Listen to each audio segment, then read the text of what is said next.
It's about to go down. Somebody gonna go around.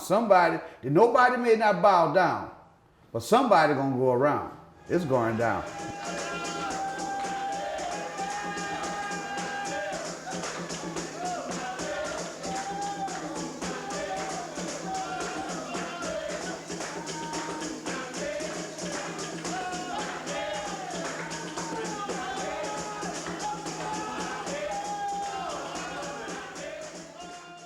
The culture of the Mardi Gras Indians is one of beauty, pride, and tons of energy.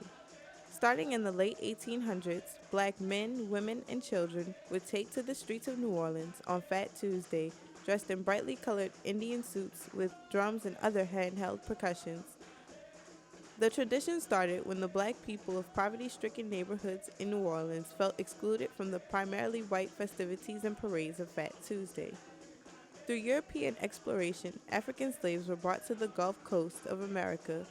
These slaves were often subject to cruel mental and physical abuse, causing them to run away, and in some cases, the slaves were taken in by local Native American tribes.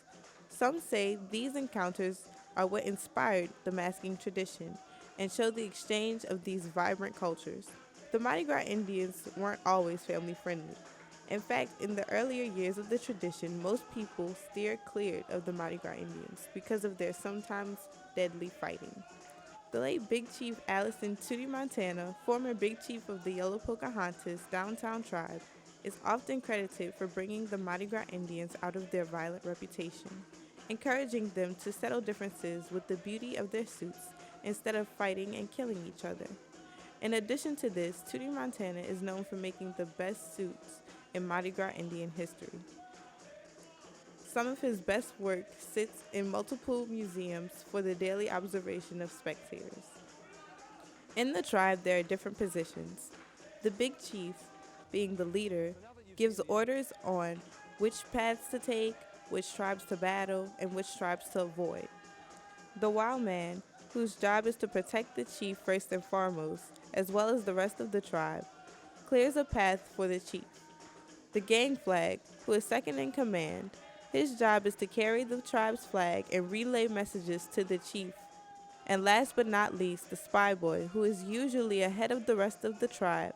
His job is to alert the Gang Flag of upcoming obstacles, such as other tribes, roadblocks, danger, etc. The Gang Flag then tells the chief, who makes the decision of the tribe's next move based on the information he has been given. When two tribes meet, a battle takes place. These battles include dancing, singing, and taunting. After the battle, the two tribes pass each other and continue parading down their path. The unique tradition is more than just people dressing up for Mardi Gras. It's a representation of a history and culture that would be otherwise lost. And keeping that tradition alive is the Red Flame Hunters, New Orleans' only youth Mardi Gras Indian tribe, created by Mr. Edward Buckner.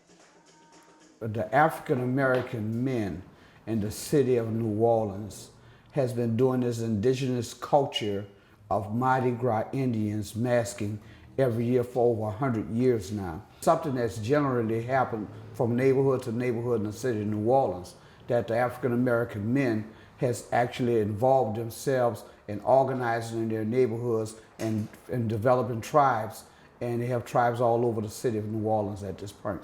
Mardi Gras morning, spy is on his way. Go tell somebody. Jagamuffin, red flame on his way. Go tell somebody. Going way uptown and we coming down today. Go tell somebody. And the Mardi Gras ends we sing all night long. Go tell somebody. See, I can't hear sing this Indian song. Go tell somebody. See, his flag boy coming pretty, see all night long. Go tell somebody. Got a big chief coming, got a big queen with a throne. Go tell somebody. And sparkle like diamonds, shine like light today. Go tell somebody. With the Ray Flame Hunters, we'll sing your song today. Go tell somebody. So we got a song that Go Tell Somebody. You know, it derived from the point where I was letting them listen to some of my old music.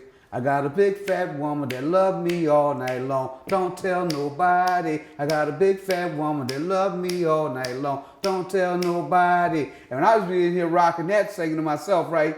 So the boys, the kids, the young kids, they start doing the song, go tell somebody. Go tell somebody. And Big Chief Tugger be saying, I'm gonna party and rock all day long. Go tell somebody. We ain't singing this song, coming on, running wrong. Go tell somebody. So they be rolling with it, right? They done put the young groove in it and took the old words out, put go tell somebody, and it pumped it up faster. But it sounds like what the young people do.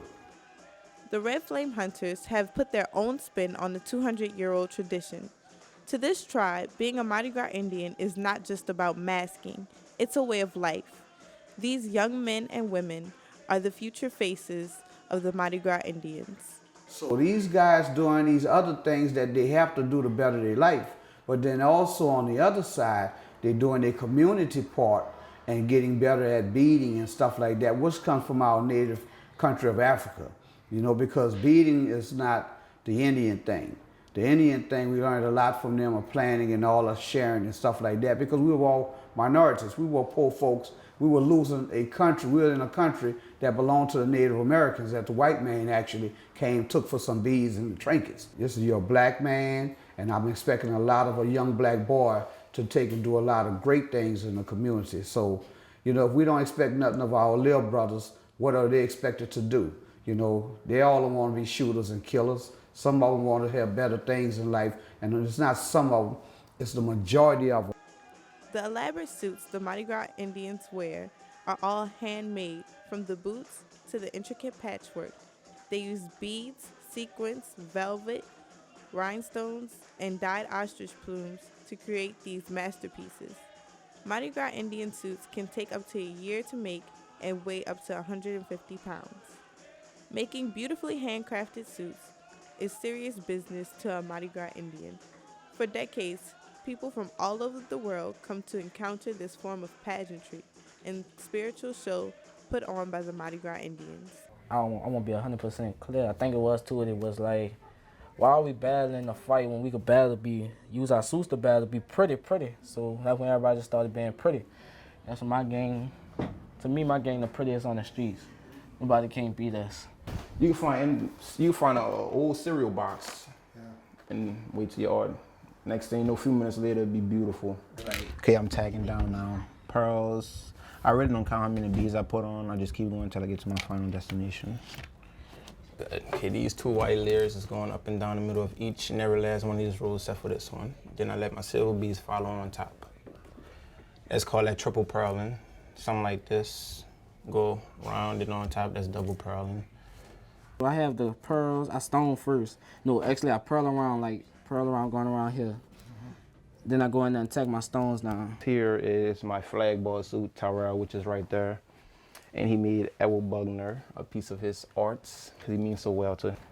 Each suit have the same color boots by the same suit. Like they put the same pieces, that what they see on these suits, to their boots. And that's really a full Indian suit. Your front, you got your back, you got your arm pieces, you're sticking your crown, your wall paint, you're ready for war. When that suit get on, and it's time to go to war, it's time to go to war. The game is the needle in the trade.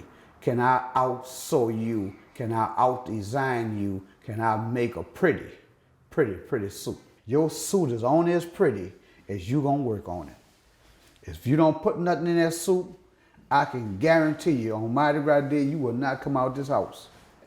We gonna sew like the grown men. And you are better than every grown man out there. And you gonna have a suit as bad as every grown man out there. And when you meet a grown man, he gonna have to back up and take a good look and say, little brother, I gotta respect your game. That's what the need in the trade.